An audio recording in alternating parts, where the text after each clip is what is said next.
जदि आपण रास्तारे जाउथिबा समय रे गोटे पागल कुकुर आपणको कामुडे ताहेले कोन आपण ताको कामुडिबे नाही ना। तेणु आमे कोन एठी युद्ध करिबा कि नाही ना। तेणु जे जहा करूछि करिबाकु दियंतु, जे जहा कहूछि कहइबाकु दियंतु। नमस्कार दर्शक बंधु, मो ना साहिनी, मु जणे आदिवासी अंचलर झियो। दर्शक बंधु, आज वीडियो बनैबार कारण हिला आजिकाली जेतेबेले भी यूट्यूब खोलिले केवल धर्म विषय रे एवं धर्म विरुद्ध वीडियो ही देखिबाकु मिलुछि।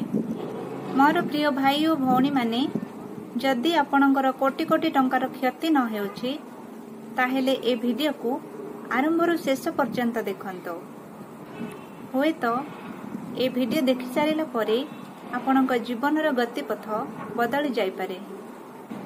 किछि लोक अछंती, मु कहार ना नेउनी, आजिकाली ख्रिस्टियन धर्म विरुद्ध रे बहुत कथा कहउछंती। सुनी कि बहुत खराब लागुछि, बहुत बाधुछि भी आ बहुत दुख भी लागुछि कि आम प्रभु यीशु को अपमान करा जाउ अछि। तेणु तांकु किछि लोक वीडियो माध्यम रे उत्तर मध्य देउछंती। तो आज आमे से विषय रे आलोचना करिबा। प्रथमे गोटे गीत बोलिबा एवं किछि वाक्य सुनिबा एवं किछि कथा हेबा। मोर प्रिय भाई और भौणी माने, आमे जदि ख्रिस्टियन धर्म रे अछु, सत्य परमेश्वर को जानिछु, ताहेले आम जीवन केमिति हेबा उचित। मु गोटे गीत गाउछि, आपण सुनंतु, तापरे आमे कथा हबा। ए पृथ्वी जानो आमे यीशुंकर, आमे यीशुंकर। ए पृथ्वी जानो आमे यीशुंकर, आमे यीशुंकर, आमे यीशुंकर। देखि आम प्रेम ए जगत जानो, देखि आम प्रेम ए जगत जानो, आमे यीशुंकर, आमे यीशुंकर। ए पृथ्वी जानो आमे यीशुंकर, आमे यीशुंकर, आमे यीशुंकर। ईश्वरंको ठारे आमे सर्वे एक, सर्वे एक। प्रार्थना विश्वासे साजी सैनिक, सैनिक। आम काम देखि जगत जानिब, आम काम देखि जगत जानिब, आमे यीशुंकर, आमे यीशुंकर। ए पृथ्वी जानो आमे यीशुंकर, आमे यीशुंकर, आमे यीशुंकर। देखाइबा पथ आमे अंधकारे, अंधकारे। क्षमी जीवा शत्रु पुणी प्रेम भरे, प्रेम भरे। सेही प्रेम देखि जगत कहिब, सेही प्रेम देखि जगत कहिब, आमे यीशुंकर, आमे यीशुंकर। ए पृथ्वी जानो आमे यीशुंकर, आमे यीशुंकर, आमे यीशुंकर।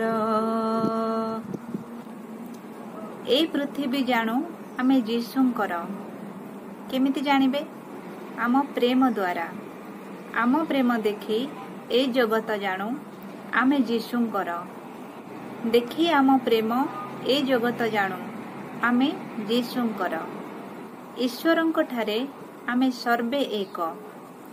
प्रार्थना विश्वास साजी सैनिक। आम काम देखि जगत जानिब आमे यीशुंकर। ଦେଖାଇବା ପଥ ବା ରାସ୍ତା। ଆମେ ଅନ୍ଧକାରରେ କ୍ଷମି ଯିବା ଶତ୍ରୁ ପୁଣି ପ୍ରେମ ଭରେ। ଆମେ ଆମ ଶତ୍ରୁମାନଙ୍କୁ ପ୍ରେମରେ କ୍ଷମା ଦେବା। ଆଉ ଆମର ସେହି ପ୍ରେମ ଦେଖିକି ଜଗତ କହିବ ଆମେ ଯୀଶୁଙ୍କର। କାରଣ ଆମ ପରମେଶ୍ୱର, ଆମ ଯୀଶୁ ଖ୍ରୀଷ୍ଟ ପ୍ରେମମୟ ପରମେଶ୍ୱର। ଆମ ପାଇଁ ସେ କିଛି ଭୁଲ ନଥାଏ। ଏତେ କଷ୍ଟ ସହିଲେ, ନିଜର ଜୀବନ ଦେଲେ ଏବଂ ଆମ୍ଭମାନଙ୍କୁ ପରିତ୍ରାଣ ଦେଲେ। ତେଣୁ ଆମେ ତାଙ୍କ ପ୍ରେମରେ ପରସ୍ପରକୁ ପ୍ରେମ କରିବା ଏବଂ ଏମିତି କେହି କାହା ଧର୍ମ ବିରୁଦ୍ଧରେ ନ କହି ସମସ୍ତେ ସର୍ବଧର୍ମକୁ ସମ୍ମାନ କରି, ସମସ୍ତେ ହିନ୍ଦୁ, ଖ୍ରୀଷ୍ଟିଆନ, ମୁସଲିମ ଯେଉଁ ଧର୍ମର ଲୋକ ବି ହେଇଥାନ୍ତୁ, ସମସ୍ତଙ୍କ ସହିତ ଆମେ ମିଳିମିଶି ପ୍ରେମରେ ରହିବା। We see God in His people everywhere. We see God in His people everywhere. When His people love and care, we see God in His people everywhere. We feel God in His people everywhere. We feel God in His people everywhere.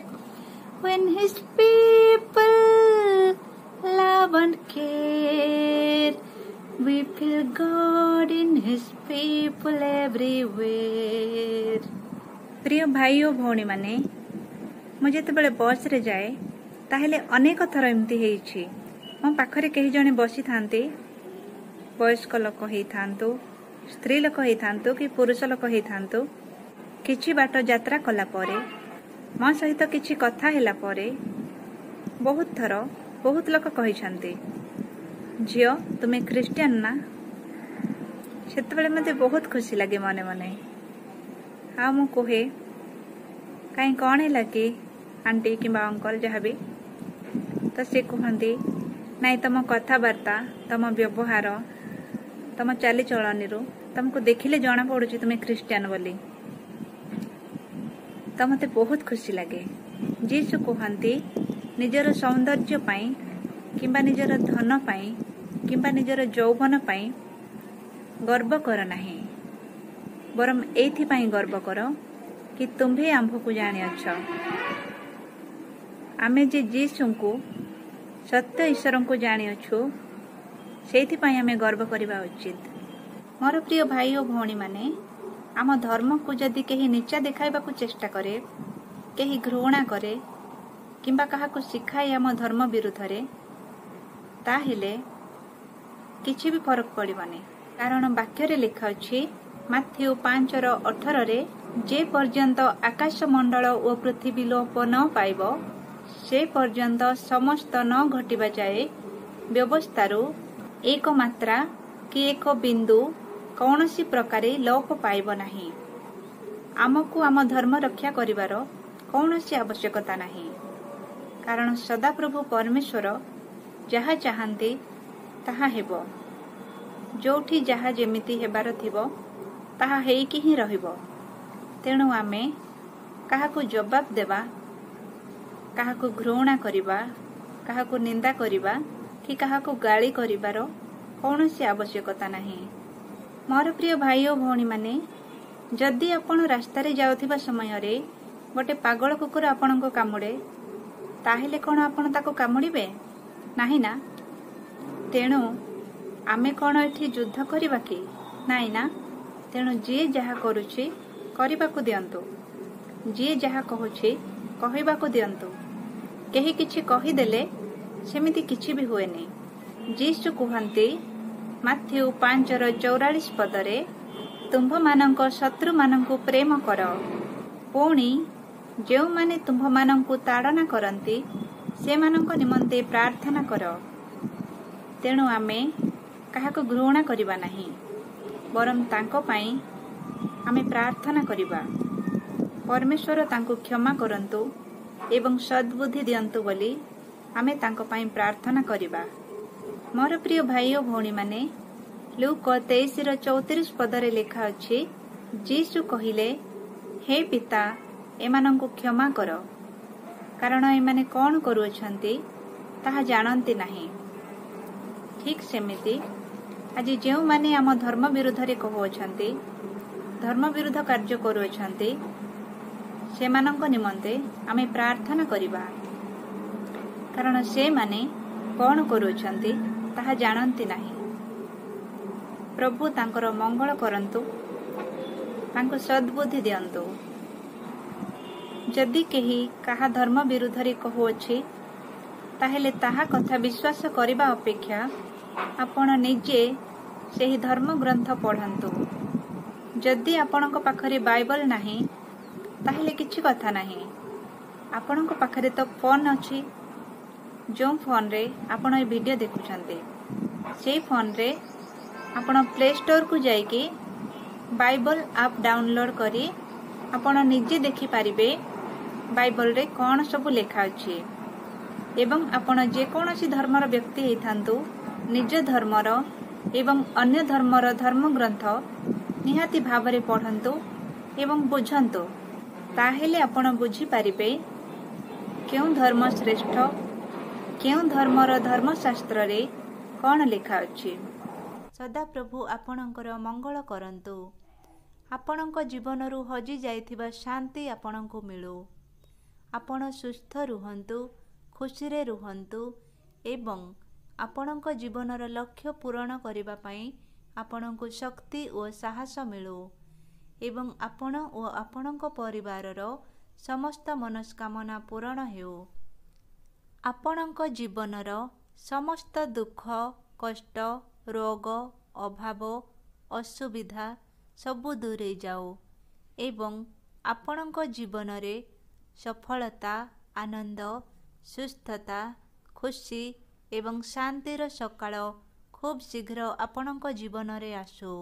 ଏ ପ୍ରାର୍ଥନା ଆମର ମୁକ୍ତିଦାତା ଯୀଶୁଙ୍କ ନାମରେ ମାଗିଲୁ, ଆମେନ୍। ବନ୍ଧୁଗଣ, ଆପଣ ସଦାପ୍ରଭୁଙ୍କ ଠାରେ ଭରସା ରଖନ୍ତୁ। ସେ ଆପଣଙ୍କୁ ବହୁତ ଅଧିକ ପ୍ରେମ କରନ୍ତି। ସେ ଆପଣଙ୍କୁ ବହୁତ ଶୀଘ୍ର ଆପଣଙ୍କ ଭରସା, ବିଶ୍ୱାସ ଓ ପରିଶ୍ରମର ଫଳ ଦେବେ। ଆଜି ପାଇଁ ରହିଲି। ପୁଣି ଦେଖା ହେବା ନେକ୍ସଟ ଭିଡ଼ିଓରେ। ଗଡ୍ ବ୍ଲେସ୍ ୟୁ ଅଲୱେଜ୍।